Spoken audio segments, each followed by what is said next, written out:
Muy bien, buenos días. Vamos a iniciar nuestra, nuestra reunión y vamos a iniciar con nuestra clase dominical, nuestra doble clase dominical. Vamos a continuar con este tema de los atributos de Dios. Hoy vamos a la clase número 22 y hemos estado viendo dentro de este tema de los atributos de Dios, hemos estado viendo que los atributos de Dios, para efectos de poder comprenderlos un poco mejor, los hemos dividido en atributos que describen el ser de Dios, la espiritualidad, la invisibilidad, atributos mentales, omnisciencia, sabiduría, veracidad, atributos morales, bondad, amor, santidad, justicia, celos y la ira, que son atributos que ya vimos finalizamos esta parte en la clase anterior y vamos a continuar hoy con el apartado cuarto y ya después el 5, los atributos de propósito, donde estaremos viendo la voluntad de Dios, la omnipotencia de Dios, después la perfección, la bendición y la belleza de Dios. Entonces vamos a comenzar en esta clase con la voluntad de Dios y vamos a definirla como lo siguiente. Voluntad de Dios se va a entender como el atributo por el que Dios aprueba y determina toda acción para la existencia y actividad de sí mismo y toda la creación, ¿sí? Nuevamente, atributo por el que Dios aprueba y determina toda acción para la existencia y actividad de sí mismo y toda la creación, ¿sí? De acuerdo a esta definición de lo que es la voluntad, bueno, vemos que básicamente esta definición lo que nos arroja es que Dios es y Dios hace, ¿sí? Que se refiere a la esencia de Dios, a lo que Dios es, y en cuanto al carácter de Dios, a lo que Dios es, lo que Dios hace. Entonces esto nos deja ver que la voluntad de Dios tiene que ver con lo que Él es y con lo que Él hace, ¿sí? Entonces su voluntad y este tema de la voluntad de Dios será realmente muy amplio, pero en términos generales, la voluntad de Dios tiene que ver con lo que Él es y con lo que Él hace. Esto nos deja ver que entonces lo que Él hace o lo que Él no hace tiene que ver con su carácter. Todo, entonces, todo lo que Dios hace, todo lo que Dios no hace, todo lo que Dios permite, etcétera. Vamos a ver varias situaciones. Tiene que ver con el carácter, tiene que ver con la esencia de Dios. Entonces, todo lo que Dios es, todo lo que Dios hace, se filtra o va a pasar por la voluntad de Dios. Entonces, todo lo que emana de la voluntad de Dios nos deja ver la esencia de Dios, lo que Dios es y lo que Dios hace, ¿sí? Muy bien, entonces la voluntad de Dios vamos a verla desde tres puntos no de vista, sino desde tres apartados. Vamos a ver en esta clase la voluntad de Dios en términos muy generales, la voluntad de Dios en general. Después, en la siguiente clase, estaremos viendo la voluntad de Dios secreta y revelada. Hay una voluntad de Dios que Él se reserva, que Él no va a revelar al hombre, y hay una voluntad de Dios que es revelada, que es la que vamos a estar estudiando en la siguiente clase, la que debemos nosotros seguir y obedecer. Y también vamos a estar viendo la voluntad de Dios perfecta y la voluntad de Dios permisiva, ¿sí? Porque en términos generales, cuando decimos que todo sucede por la voluntad de Dios, que todo se filtra por la voluntad de Dios, por el permiso de Dios, por la mente de Dios, por Dios mismo. Entonces, en ese sentido, nosotros podríamos decir, incluso hasta la maldad, lo malo, cosas malas que suceden también es voluntad de Dios, y vamos a estar viendo, cuando veamos este punto de la voluntad perfecta y voluntad permisiva de Dios, exactamente a qué se está refiriendo, y vamos a entender estos aspectos que muchas veces vienen a hacer un conflicto para el ser humano, ¿sí? Muy bien, entonces vamos a ver la voluntad de Dios en general. Y esta voluntad de Dios en general, vamos a, por ejemplo, Efesios capítulo 1, versículo 11, dice, en él asimismo tuvimos herencia, habiendo sido predestinados conforme al propósito del que hace todas las cosas según el designio de su voluntad, ¿sí? Y en el texto original griego, cuando dice el que hace todas las cosas según el designio de su voluntad, esta palabra hace es un término griego que tiene que ver con que hace y continúa sosteniendo, continúa haciendo.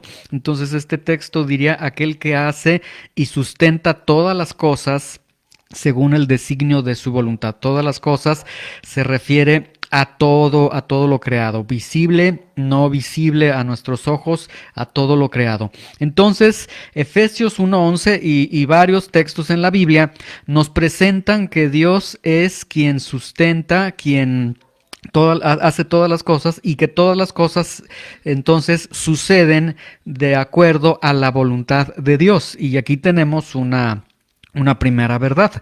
La razón suprema de todo lo que sucede es la voluntad de Dios, o la razón fundamental, la razón última, dicen algunos teólogos, de todo lo que sucede es la voluntad de Dios en términos muy generales. Por eso estamos hablando de la voluntad de Dios en términos generales.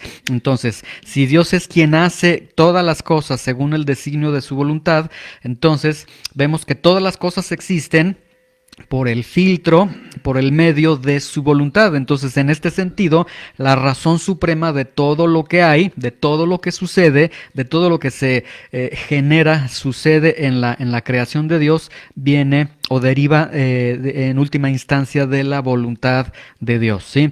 Apocalipsis 4:11 dice, Señor, digno eres de recibir la gloria y la honra y el poder, porque tú creaste todas las cosas nuevamente, tú eres el creador de todo y por tu voluntad existen y fueron creadas. Entonces, vemos nuevamente, todas las cosas existen porque tienen un origen, Dios creó todas las cosas, y el hecho de que Dios haya creado todas las cosas, que no necesitaba.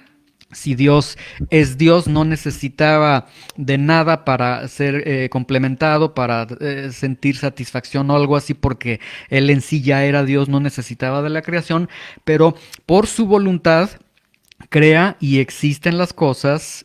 Y las cosas que existen fueron creadas por su voluntad. Entonces, tanto creación, esta decisión de crear, tiene que ver con la voluntad de Dios. Hechos capítulo 4, 27 y 28 también nos presenta la voluntad de Dios, incluso en el evento de la crucifixión del Señor Jesucristo y en todos los eventos que rodearon este suceso de la crucifixión. Dice, por ejemplo, el versículo 27, porque verdaderamente se unieron en esta ciudad contra tu santo Hijo Jesús, a quien ungiste Herodes y Poncio Pilato con los gentiles y el pueblo de Israel, para hacer cuanto tu mano y tu consejo había antes determinado que sucediera. Entonces, la traición de la que es objeto el Señor Jesús, el martirio al que es sometido, la flagelación, el juicio injusto al que es sometido, finalmente la crucifixión y todo esto, la Biblia nos presenta que era voluntad de Dios y que esta voluntad de Dios incluso había sido determinada desde antes, desde la eternidad, para que llegara a suceder en algún momento. Entonces, vemos nuevamente que todo lo que está sucediendo entonces, en última instancia, es voluntad de Dios, porque Dios así lo está permitiendo, así lo quiere. Primero de Pedro 3:17 nos presenta también, por ejemplo, la voluntad de Dios en el sentido del padecimiento. Dice, porque mejor es que padezcan haciendo el bien, si la voluntad de Dios así lo quiere, que haciendo el mal. Entonces aquí la Biblia nos presenta que es voluntad de Dios en algunos momentos en nuestra vida, que es voluntad de Dios que por estar haciendo el bien estemos sometidos a un sufrimiento, y vemos ahí si así la voluntad de Dios lo quiere. Entonces esto nos lleva a una verdad de que no existe el punto de que ven a Cristo y todos tus problemas se van a resolver, ven a Cristo y ya no vas a parar de sufrir, como dice el eslogan de un grupo. No, la Biblia nos presenta lo contrario, nos presenta que incluso es voluntad de Dios probarnos en algunos momentos, y si así lo quiere, pues Dios lo hará con sus hijos, ¿sí? Muy bien. Entonces, la razón suprema de todo lo que sucede es la voluntad de Dios. Ahora, este punto no hay que malinterpretarlo y no debemos nosotros malinterpretar, o sea, el sentido es que todo lo que existe, que Dios es quien creó todo lo que existe, que todo lo que existe es por voluntad de Dios. Entonces, en ese sentido, estamos señalando que la razón suprema de todo lo que sucede es la voluntad de Dios. Pero esto no nos debe de llevar a malinterpretar que todo lo que suceda en nuestra vida es directamente por la voluntad de Dios en este sentido, ¿sí? Hacer algo que es pecado expresamente ante Dios, algo que la Biblia está presentando como pecado, algo que expresamente se presenta como pecado, nunca se puede santificar, ¿sí? Entonces, en ese sentido, no se puede alegar, no se puede decir, bueno, me está sucediendo esto y como me está sucediendo esto, pues es voluntad de Dios. Dios lo permitió, entonces seguramente es voluntad de Dios. Vamos a poner un ejemplo, ¿sí? Sobre todo con los jóvenes. La Biblia nos señala, no habla propiamente de un noviazgo, pero el noviazgo, bueno, viene a ser la antesala para un matrimonio, pero la Biblia nos presenta no unirse con yugo desigual. Y en la juventud, esta es una situación que sucede con la mayoría de los jóvenes, que ellos llega un momento en el que dicen, es que conocí a alguien, ¿sí? Nada más que esa persona no es cristiana. Bueno, la Biblia ahí nos está presentando que no te unas con yugo desigual, ¿sí? Es decir, la Biblia expresamente está diciendo no te unas en un matrimonio o en una relación con una persona que no es creyente, ¿sí? ¿Qué comunión habrá con la luz con las tinieblas? Y da todo un argumento el apóstol Pablo. Entonces ahí nosotros tenemos ya una voluntad de Dios realmente clara, expresada al respecto, ¿sí?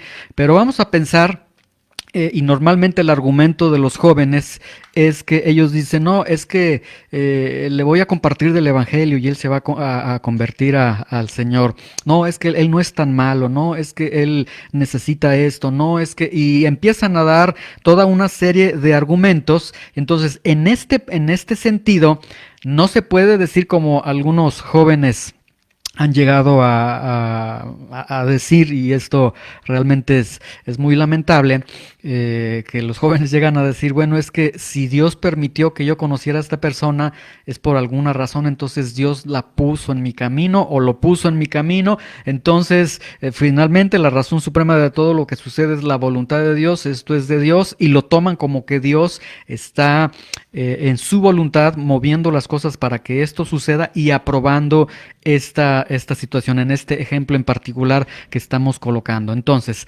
hacer algo que expresamente es pecado nunca se santificará, ¿sí?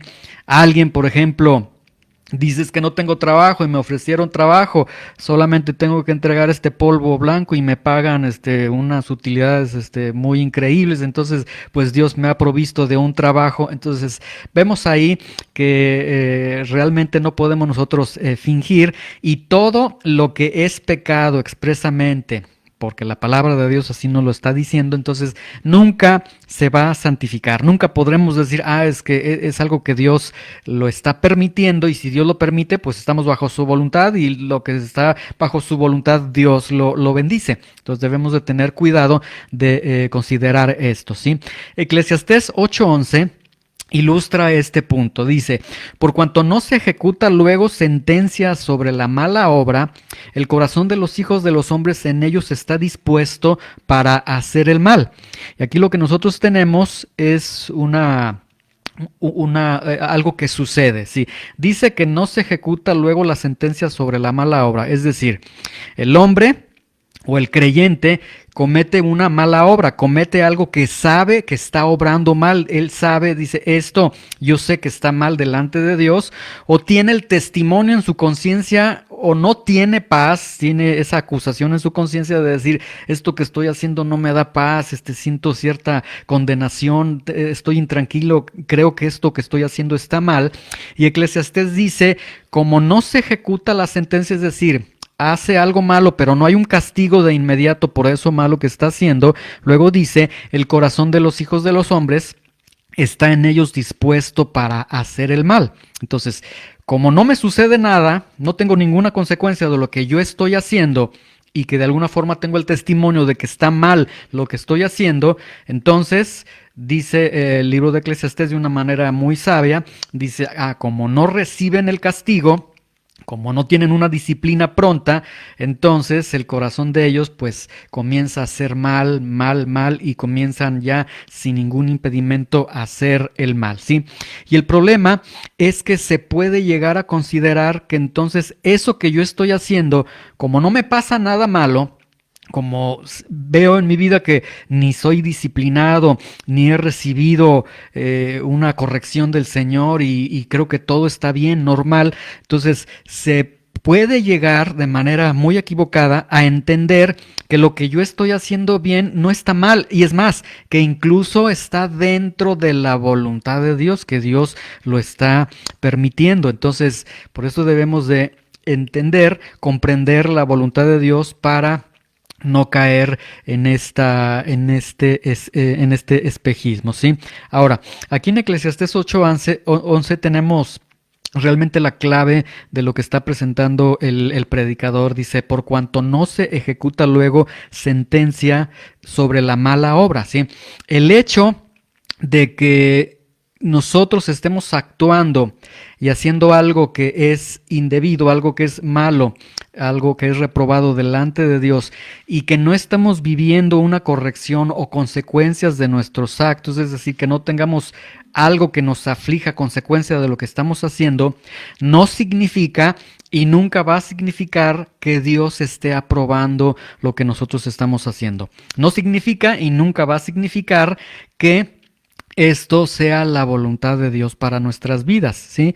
Romanos 2:4, ya habíamos nosotros leído este versículo cuando vimos el atributo de la ira y de la justicia de Dios, y veíamos que dice el apóstol Pablo, o menosprecias las riquezas de su benignidad, paciencia y longanimidad, ignorando que su benignidad te guía al arrepentimiento. Y entonces aquí la respuesta que nosotros tenemos es no. Aquello que nosotros estamos haciendo y que sabemos que está mal, si no hemos recibido una corrección por ese acto que estamos haciendo, o no tenemos las consecuencias de nuestros actos, no significa que es la voluntad de Dios que yo lo haga. No significa que Dios lo está aprobando, lo que significa es sencillamente que Dios tiene paciencia con nosotros, que tiene misericordia con nosotros y que su benignidad, su paciencia, longanimidad, benignidad nos están guiando al arrepentimiento. Es decir, se interpreta mal. El hecho de que el silencio de Dios no significa aprobación, sino significa que Dios está esperando a que tú te arrepientas de aquello que nosotros estamos haciendo, ¿sí? Ok, entonces la voluntad de Dios la vamos a entender como el atributo por el que Dios aprueba y determina toda acción para la existencia y actividad de sí mismo y toda la creación. Bueno, esta definición como que ha sido la definición más larga, pero en esencia significa que lo que Dios es y lo que Dios hace. Todo lo que Dios hace tiene que ver con lo que Él es, todo lo que Dios es se va a ver en lo que Dios hace, ¿sí? Muy bien, entonces la voluntad de Dios en términos muy, muy generales en esta clase. En la siguiente clase vamos a ver la voluntad de Dios secreta y revelada. ¿Qué significa esta voluntad que es secreta para nosotros, esta voluntad de Dios que es revelada para cada uno de nosotros, ¿sí? Muy bien.